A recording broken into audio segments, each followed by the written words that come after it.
నమస్తే, నేను లక్ష్మణ్. ఆంధ్రప్రదేశ్లో యువతను ఏ విధంగా మోసం చేస్తున్నారో ఈ 4.5 ఏళ్ళుగా చూసుకోవచ్చు. డిఎస్సి అన్నాడు.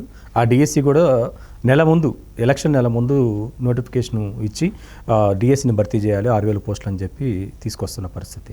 మరోవైపు ఐటీ రంగాన్ని బాగా కుదేలు చేసి ఐటీ రంగాన్ని అక్కడ సుప్త శీతనావస్థలో పడివేసిన పరిస్థితి. ఐటీ రంగాల్లో ఉన్న సంస్థలన్నీ పారిపోతున్న పరిస్థితి కనిపిస్తుంది. ఆంధ్రప్రదేశ్ వ్యాప్తంగా యువతను నిలువునా ముంచిన జగన్మోహన్ రెడ్డి గారి యొక్క కుట్రపూరిత రాజకీయాలు ఇప్పుడు అందరికీ తెలుస్తూనే ఉన్న అంశం. ఇదే అంశంపైన మనతో మాట్లాడడానికి ఏపీ నుంచి కామన్ మ్యాన్ ఉన్నారో ఎంతో మాట్లాడే ప్రయత్నం చేద్దాం.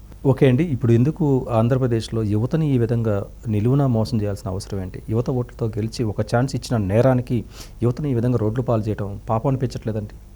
ఒకటి, జగన్మోహన్ రెడ్డి గారు 2019కి ముందు ఏం చెప్పారు అనేది మనం ఒకసారి చూద్దాం. అప్పుడు ఏమన్నాడు? చంద్రబాబు నాయుడు గారు డిఎస్సి ఇస్తూ ఉన్నారండి ప్రతి ఏటా. అప్పుడు 20,000 పోస్టులు 30,000 పోస్టులు ఫిల్ చేశారు. అప్పుడు ఏమన్నాడు తెలుసా? నేను మెగా డిఎస్సి ఇస్తాను, 30,000 పోస్టులు భర్తీ చేస్తా, అధికారం లేకొచ్చిన తొలి సంవత్సరంలో అన్నాడు. ఇది డిఎస్సి. ఆ రోజు కోచింగ్ సెంటర్లో మన వాళ్ళు మగ్గుతూ ఉన్నారు. ఏంటి ఆఫ్టర్ ఆల్ నువ్వు 20,000 పోస్టులే ఇచ్చావు, నేను ఒకేసారి 30,000 ఫిల్ చేస్తాను, ఆ తర్వాత ప్రతి ఏటా డిఎస్సి ఇస్తాను అని చెప్పాడు. ఆ రోజు డిఎస్సి ఆస్పిరెంట్స్ చాలామంది ఎక్కువ మంది ఉంటారు.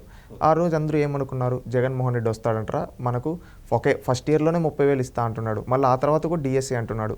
అట్టయితే మనం 1,00,000 మంది ఎంతమంది ట్రై చేసేవాళ్ళు, మనం మంచిగా 1,00,000 పోస్టులు మంది ఉన్నాం, 50,000 పోస్టులు అంటున్నారు, ఇద్దరిలో ఒకటి మనం ఖచ్చితంగా కష్టపడితే వస్తుంది నమ్మకంతో వాళ్ళు ఆ రోజు కష్టపడ్డారు. ఆ రోజు జగన్మోహన్ రెడ్డి కోట్లు వేద్దామని వాళ్ళు వేయడమే కాకుండా ఒక 10 మందితో వేయించారు. ఆ రోజు వేయిస్తే ఈరోజు జగన్మోహన్ రెడ్డి అధికారంలోకి వచ్చిన తర్వాత తొలి సంవత్సరం నుంచి ఈ రోజు వరకు ఒక డిఎస్సి పెట్టలా, మెగా డిఎస్సి కాస్త ఏ డిఎస్సి పెట్టలా, ఒక్కొక్కసారి ఈ సంవత్సరం ఆ సంవత్సరం ఈ సంవత్సరం ఉన్నారు. ఇప్పుడు ఏం చేస్తున్నారంటే డిఎస్సి పెడతా ఉంటుంది. ఇప్పుడు ఎన్నికల నోటిఫికేషన్ వస్తుందనగా ఈ డిఎస్సి నోటిఫికేషన్, ఇది ప్రాసెస్ ఎన్ని రోజులు పడుతుందండి మీరు ఆలోచించండి. నోటిఫికేషన్ ఇచ్చిన తర్వాత అప్లై చేసుకోవాలి, అప్లై చేసుకున్న తర్వాత మళ్ళీ స్క్రూటినీ ఉంటుంది, మళ్ళీ ఎగ్జామ్ డేట్ ఇవ్వాలి, ఆ ఎగ్జామ్ డేట్ కన్నా ముందు సమ్ ప్రాసెస్ ఉంటుంది, దానికి సెంటర్స్ అలొకేట్ చేయాలి, అవన్నీ ఎగ్జామ్స్ రాయాలి, ఆ ఎగ్జామ్స్ రాసిన తర్వాత మళ్ళీ ఎవాల్యుయేషన్ చేయాలి, ఆ ఎవాల్యుయేషన్ చేసిన తర్వాత ఎప్పుడు రిజల్ట్ వచ్చేది, మళ్ళీ రిజల్ట్ కూడా వస్తుంది అనుకున్నాం, పోస్టింగ్ ఎప్పుడు ఇస్తావు, ఎక్కడ ఇస్తావు, ఇదంతా ప్రాసెస్ ఒక లాంగ్ ప్రాసెస్. ఇప్పుడు ఎలక్షన్ ముందు యువతని మోసం చేయడానికి, యువత ఓట్ల కోసం మాత్రమే మళ్ళీ ఏదో 6,000 అంటే ఈ 6,000 మంది మళ్ళీ ఒక 10 మందిని మొగలేసి చేస్తారేమో అప్పుడు లోపల అనుకుంటా ఉన్నాడు.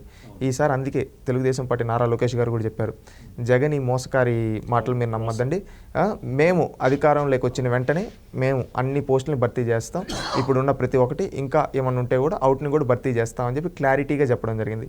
అంటే వాళ్ళకు ఒక భరోసా ఇవ్వడం జరిగింది తెలుగుదేశం పార్టీ, ఈ మోసకారి మాటలు మీరు నమ్మద్దండి అని చెప్పి ఇది ఒక క్లారిటీగా చెప్పారు. ఇక్కడ కూడా ఈ జగన్మోహన్ రెడ్డి ఇది ఒకటే కాదండి, ఐటీ కంపెనీలు అంటే మొన్న రైట్ టు ఇన్ఫర్మేషన్ యాక్ట్ ద్వారా కొంతమంది రాసిన దానికి జగన్మోహన్ రెడ్డి ఎన్ని ఉద్యోగాలు ఇచ్చాడు రా అంటే 9,000 ఉద్యోగాలు. అదే చంద్రబాబు నాయుడు హయాంలో ఎన్ని వచ్చాయంటే 5,70,000 పైన ఉద్యోగాలు. అంటే 5,70,000 ఉద్యోగాలు ఎక్కడ, 9,000 ఉద్యోగాలు ఎక్కడ?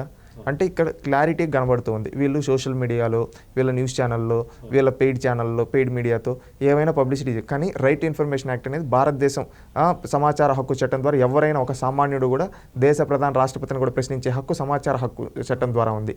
ఆ సమాచార హక్కు చట్టం ద్వారా ఈరోజు కొంతమంది ఏంటి వీళ్ళు ఇన్ని చెప్తుంటే ఏది నిజమని తెలిస్తే వేస్తే చంద్రబాబు నాయుడు గారి హయాంలో 5,70,000 పైన ఉద్యోగాలు వచ్చాయి, జగన్మోహన్ రెడ్డి గారి హయాంలో కేవలం 9,000 ఉద్యోగాలు మాత్రమే వచ్చాయి 5 ఏళ్లలో అని చెప్పారు. అంటే డిఫరెన్స్ చూడండి, 5,70,000 ఎక్కడ, 9,000 ఎక్కడ? అంటే ఇక్కడ యువతని నట్టేట ముంచాడు, మోసం చేశాడు. నిజంగా ఎవరికి ఉద్యోగాలు ఇవ్వలేదు.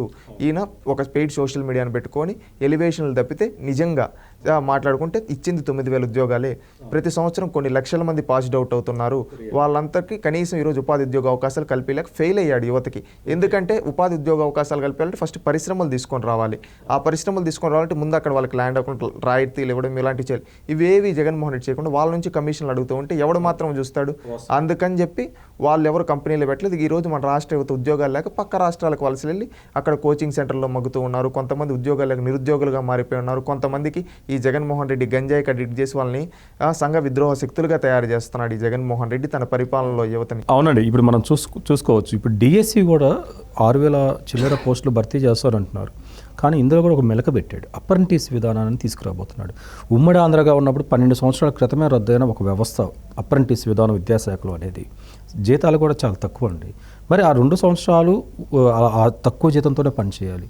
కానీ అటువంటి ప్రపోజల్ తీసుకొస్తున్న యువత జగన్మోహన్ రెడ్డి గారి ఈ మాయని గ్రహించలేకపోతున్నారు. ఎందుకని? ఒకటి, అవగాహన లేకపోవడం.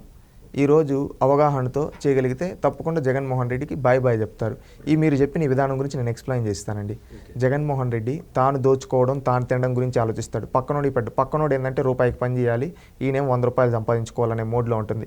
అదేదో ఒక సిస్టమ్ను పెట్టి 50 ఏళ్ళకి తన ఓట్ల రాజకీయం కోసం వాళ్ళ జీవితాలని అంతటికి 5,000కే పరిమితం చేశాడు. ఎందుకంటే ఈరోజు 5,000కి ఏమొస్తుందండి మీరు ఆలోచించండి. ఈరోజు ఈ జగన్మోహన్ రెడ్డి కుట్ర రాజకీయాలు ఇవన్నీ. మళ్ళీ అందుకని చెప్పి ఇక్కడ కూడా జీతాలు ఇచ్చే పరిస్థితి లేదు. అందుకని ఈ విధానం పెడితే 2 ఏళ్ళు ఈయన రావడం తెలుసు. ఇవి పోస్టింగ్లు ఇవేం అంతా మార్పుడి ఈ విధంగా తీసుకొని వచ్చి మోసం చేయడానికి ప్రయత్నిస్తున్నాడు. ఎందుకంటే ఇప్పుడు మంచి గౌరవప్రదమైన జీతం కోరుకుంటాడు ఎవడైనా. 2,000కి 5,000కి రోజు ఏమొస్తుందండి, ఏం ఖర్చులకు వస్తుంది, అది ఆలోచించాలి కదా. నేను చెప్పేది ఏంటంటే జగన్మోహన్ రెడ్డి మాటలు ఈసారి నమ్మే పరిస్థితుల్లో యువత లేరు. ఎందుకంటే యువత తగిన బుద్ధి జగన్మోహన్ రెడ్డికి రానున్న ఎన్నికల్లో చెప్తారు. ఎందుకంటే లాస్ట్ టైం యువతే గెలిపించారు, ఈసారి యువతే జగన్మోహన్ రెడ్డిని భూస్థాపితం చేస్తారు. అవును, 2019లో కూడా మనం చూసుకోవచ్చు. ఆయన ఎలక్షన్ ప్రచారంలో ఆయన ఒకటే చెప్పాడు, మేము వచ్చిన 6 నెలలకే సిపిఎస్ రద్దు చేస్తా ఉద్యోగులకు అని చెప్పాడు. ఆ తర్వాత ఉద్యోగులను ఏం చేశాడో తెలుసు. నిన్న హైదరాబాద్లో గంజాయి అమ్మితే 2 కానిస్టేబుల్ పట్టబడ్డ పరిస్థితి. ఎందుకు ప్రభుత్వ ఉద్యోగులు మళ్ళీ లా అండ్ ఆర్డర్ విషయంలో పరిరక్షించాల్సిన వాళ్ళే గంజాయి అమ్ముతున్నారు ఎందుకని ఏపీలో? ఒకటి, ఇక్కడ పట్టుబడిన అధికారులు అనంతబాబుకు సంబంధించిన పోలీసులు. ఈ అనంతబాబు అనే వ్యక్తిని పెట్టుకొని వీళ్ళు గంజాయిని ఈ విధంగా ఏజెన్సీ ప్రాంతాలు చేసి అక్కడ నుంచి ద్వారంపూడి చంద్రశేఖర్ రెడ్డి నుంచి జగన్మోహన్ రెడ్డి ద్వారా వీళ్ళు చేస్తూ ఉన్నారు. ఇది జరిగే వాస్తవం. ఇక్కడ ఈ విధంగా ఈరోజు ఒకప్పుడు మనం ఈరోజు చూస్తే దేశంలో గంజాయి కాశ్మీర్లో దొరికిన, కన్యాకుమారిలో దొరికిన దానికి మూలం ఆంధ్రప్రదేశ్ ఉంటుంది. ఈరోజు ఒక గంజాయి ఒక రాష్ట్ర బోర్డర్ను దాటి వెళ్తూ ఉందంటే ప్రతి రాష్ట్ర బోర్డర్స్లో పోలీసులు ఉంటారు, చెక్ చేస్తారు చెక్ పోస్టుల్లో. ఇంత గంజాయి వెళ్తూ ఉందంటే పోలీసులు సహకారం లేకుండా ఎందుకు వెళ్తుంది? తొలి రోజు నుంచి జగన్మోహన్ రెడ్డి గారు ఏం చేశారంటే తన ఆర్థిక వనరులను బలపరుచుకోవడానికి అక్రమ మార్గాల్లో, న్యాయబద్ధంగా అయితే ఇంత ధనం సంపాదించలేము, అందుకని అక్రమ మార్గంలో సంపాదించడానికి ల్యాండ్, శాండ్, మళ్ళీ వచ్చి లిక్కరు ఇలాంటివి ఎంచుకొని, ఈ గంజాయి ఇలాంటివి ఎంచుకొని వీటి ద్వారా ఏం చేస్తూ ఉన్నాడంటే అక్రమ సంపాదన అంటే కోట్లలో కొడుతున్నాడు. ఎందుకంటే ఈరోజు చూడండి ఆ గంజాయి కర్ణాటక బోర్డర్లో దొరుకుతుంది, తమిళనాడు బోర్డర్లో దొరుకుతుంది. అంటే తమిళనాడు పోలీసులు, కర్ణాటక పోలీసులు, తెలంగాణ పోలీసులు వీళ్ళు పట్టుకుంటున్నారు బోర్డర్లో. మన పోలీసులు ఎందుకు పట్టుకోలేకపోతున్నారు? అవును, వాస్తవం అది. ఇది ఎవరో పెద్ద హస్తం ఉండి పోలీసుల్ని వాళ్ళపైన ఒత్తిడి ఉంటేనే కదా వాళ్ళు వదిలేస్తూ ఉన్నారు. ఇక్కడ అధికారులపైన ఒత్తిడి పెట్టేది రాజకీయ నాయకులు. ఆ రాజకీయ నాయకులు జగన్మోహన్ రెడ్డి లాంటి వ్యక్తులు. ఎందుకంటే ఈ విధంగా పెట్టి సంఘ విద్రోహ శక్తులుగా తయారు చేస్తున్నాడు వాళ్ళని. వాళ్ళ డ్యూటీ వాళ్ళని కరెక్ట్గా చెయ్యి, ఎవడన్నా పట్టుకుంటే వాడు కరెక్ట్గా చేస్తాడు.